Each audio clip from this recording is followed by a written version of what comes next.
അങ്ങനെ സാഫർ പോയ മാഡം തിരിച്ചെത്തും ചെയ്ത് എൻ്റെ പണി തുടങ്ങും ചെയ്ത്. അങ്ങനെ ഇപ്രാവശ്യം വരുമ്പോൾ ജോർദാനിൽ നിന്ന് നല്ല അടിപൊളി ചോക്ലേറ്റൊക്കെ ആയിട്ടാണ് വന്നേക്കണത്. പറഞ്ഞിട്ട് എന്താ കാര്യം, നമുക്കൊന്നും ഉണ്ടാവില്ല, അതൊക്കെ ഓഫീസിൻ്റെ അവിടെ എത്തിയപ്പോൾ മാഡം പറഞ്ഞു ഇവിടെ വെയിറ്റ് ചെയ്ത് വാങ്ങാൻ ഒരാൾ വരും, ആളേൽ കൊടുത്താൽ മതി എന്ന് പറഞ്ഞു. അങ്ങനെ അതും കൊടുത്ത് ഞാൻ നേരെ വീട്ടിലേക്ക് വന്നപ്പോൾ ഉണ്ട് നമ്മൾ മെയ്ഡ് അവിടെ ലോണ്ടറി കൊടുന്ന് വെച്ചിട്ടുണ്ടായിരുന്നു. അപ്പോൾ എല്ലാ വെള്ളിയാഴ്ച കൊടുക്കാറ്, കഴിഞ്ഞ വെള്ളിയാഴ്ച ഇവിടെ ഇല്ലാത്തതുകൊണ്ട് ഇപ്രാവശ്യം നേരം വൈകി. ലോണ്ടറി കൊടുത്ത് അവിടെ നിന്ന് നേരെ ഇറങ്ങി. അപ്പോൾ പെട്രോൾ അടിച്ചിട്ട് ഒരാഴ്ച മേൽക്കായി, പണിയൊന്നും ഇല്ലാത്ത കാരണം. അപ്പോൾ പിന്നെ എന്തായാലും പെട്രോൾ അടിക്കാമെന്ന് വിചാരിച്ചിട്ട് പമ്പിലും കയറ്റി.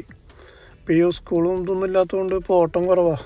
ഇപ്പോൾ ഈ പറഞ്ഞ പോലെ മറ്റേ 2 ദിവസം കൂടുമ്പോൾ അടിച്ചിരുന്നു, ഇപ്പോൾ ഈ ആഴ്ചയിലൊക്കെ അടിക്കേണ്ട ആവശ്യമുള്ളൂ. അങ്ങനെ പെട്രോൾ അടി കഴിഞ്ഞിട്ട് നേരെ വീട്ടിലെത്തി ചോറായിക്കുള്ള ടൈമായിട്ടുണ്ടായിരുന്നു. അപ്പോൾ ഇന്ന് ബിരിയാണിയാണ്. പിന്നെ പൊതുവെ കേൾക്കുന്ന സംസാരം എന്താ വെച്ചാൽ മലയാളി കുക്കാണെങ്കിൽ ആ വീട്ടിൽ നല്ല അടിപൊളി കേരള സ്റ്റൈൽ ഫുഡ്, നമുക്ക് നല്ല ഫുഡ് ഉണ്ടാക്കുക, നമുക്ക് ഉണ്ടാക്കിയിരുന്നൊക്കെയാണ് എല്ലാവരും പറയാറ്. സത്യം പറഞ്ഞാൽ ഓരോ വീട്ടിലും ഓരോ അവസ്ഥകളാണ്. നമ്മൾ വിചാരിക്കണ പോലെ ആവില്ല എല്ലാ വീട്ടിലുള്ള അവസ്ഥ. അങ്ങനെ ചോറയ്ക്കലൊക്കെ കഴിഞ്ഞിട്ട് മാഡം വീണ്ടും വിളിച്ചൊരു ബാഗ് എടുക്കാൻ മറന്നു പറഞ്ഞിട്ട് ചോക്ലേറ്റിൻ്റെ. അപ്പോൾ അതുമായിട്ട് ഓഫീസിലേക്കെല്ലാം പറഞ്ഞു.